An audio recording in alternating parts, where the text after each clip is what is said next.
everybody. uh, mention that I haven't been able to. I've been doing everything else, talking about the laws, talking about the commandments, and other things that I'm looking to study more into, from the scriptures. But I forgot to do one thing, which was also record my dreams.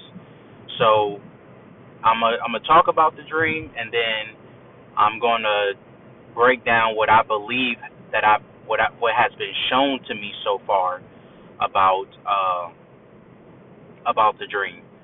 So first things first.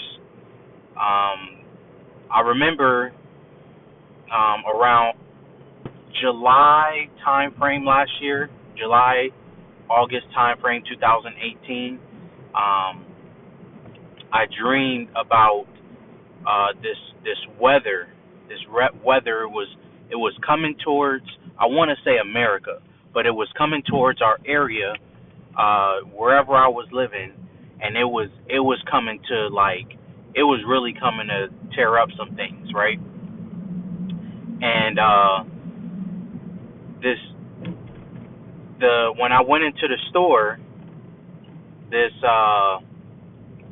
news was brought on, and it was like everyone attention was towards it, but there was people shopping as well, because a lot of people were shopping in preparation for the storm. And I remember on the video on the TV that the lady was giving us updates about the storm and how strong it was and how fast it was approaching.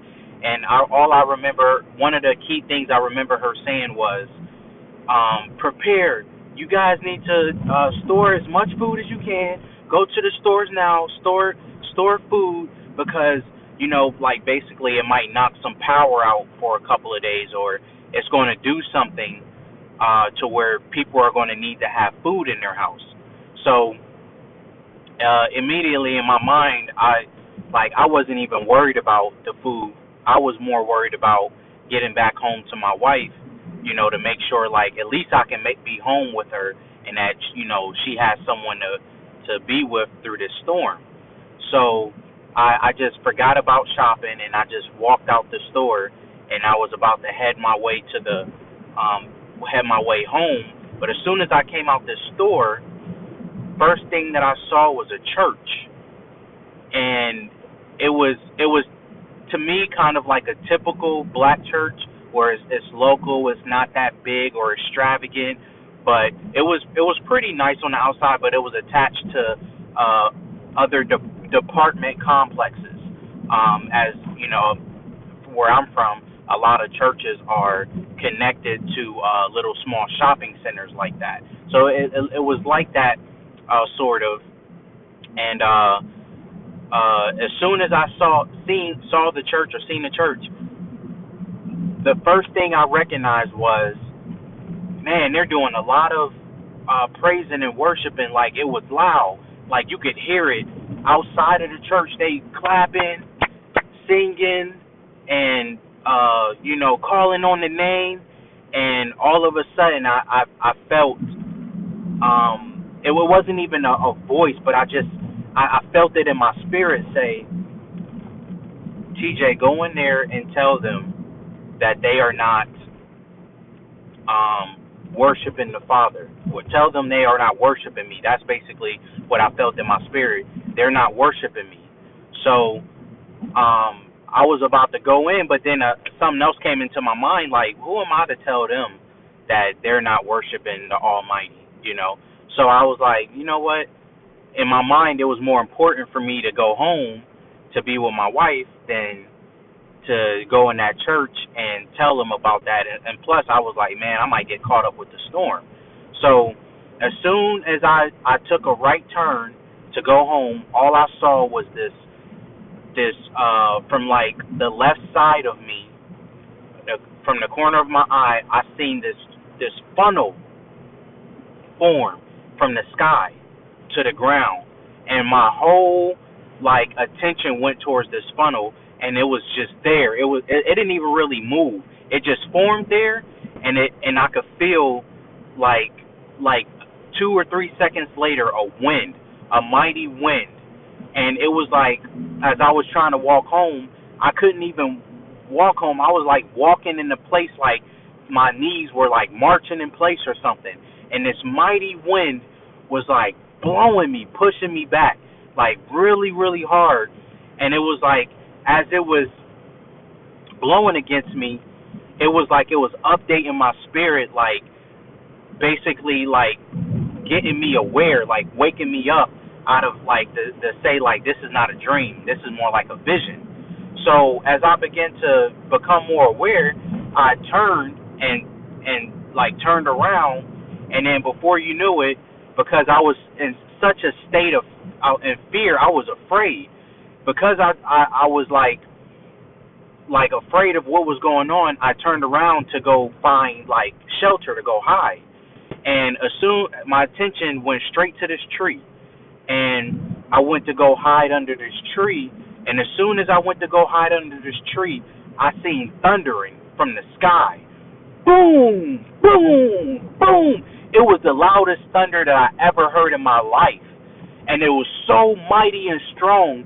It was like I knew if this thunder touched me, I knew I was destroyed. I knew it. It was like I'm going to destroy you.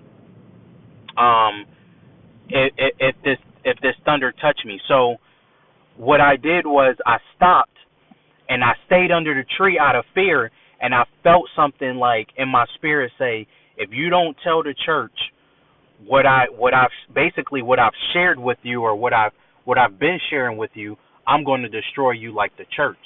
And then the thundering stopped, and then like the scenery kind of changed and stuff like that. And like, but shortly thereafter I woke up, and I was afraid. I was like, whoa, like I never experienced a dream like that. And at this time in my life, I've already, back in February or January, when I decided to commit myself to the Father and told him I want to stop sinning. You know, whatever I need to do for him, I want to stop sinning. I want to stop walking in the life of sin. Little by little, he has been showing me and unraveling the deception that's been in our life. And it started with it really started with me reading John, where the Word became flesh. The Word was in the beginning, and in the beginning was the Word, and the Word became flesh, and that whole storyline. And it basically started to go into the Messiah, the story of the Messiah. And throughout John, it made me wonder why a lot of things was highlighted. Two things that really stood out to me in the book of John was the name of the Father and the name of the Messiah, and the commandments, the love. He said, if you love me and if you love my Father, basically you will keep the commandments. So that really stood out to me in my spirit, and it made me wonder, okay, why is every time I'm turning around it's talking about the name, and it's talking about if you love him, you will keep the commandments. So as soon as I started digging deep into, okay, let's get back into the commandments. It's like as soon as I got finished reading that book, my whole study took me into get back into the commandments, get back into the laws. And as soon as I went into that, then I started to be made more aware that the Messiah had been telling us the whole time that we need to keep the commandments and the laws. So I was like, and not just the commandments and the laws, but try to keep the Sabbath day, try to keep the feast days, try to keep the days that he consider holy. So as I'm going through this walk, I'm like, man, this whole time, as somebody that went to Sunday church, I'm not even going to say as a Christian, but as somebody that was going into Sunday church in a non-denominational church, I've been taught that, or I believe I've been taught that the laws have been done away. Basically, you don't need to keep the Sabbath day. You don't have to worry about some of the things that you wear and some of the food that you eat. It's basically all done. It's all put onto the cross. And once I started to to understand that was a deception itself, it started bringing me to the attention about the Sabbath day and Sunday, and how these days were deemed as a day of rest, one by the Catholic Church, the Pope, and the other one by the Almighty Father. That's when I began to read the Bible from basically front to back, and I'm not even finished with reading it to front to back, but that doesn't mean I haven't went into the New Testament with some of my study as well. But I then begin to understand that the only way that you really will begin to understand with the knowledge, with spirit and truth of the New Testament, is if you understand the Old Testament. You have to understand what's going on in the Old Testament in order to understand the New Testament.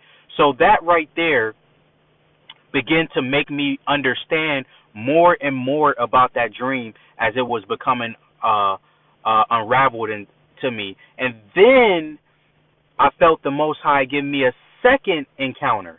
Once he gave me a second encounter of a similar dream, but something a little bit different, it was like confirmation, like, yes, TJ, the deception is real, and I'm coming back to destroy the earth.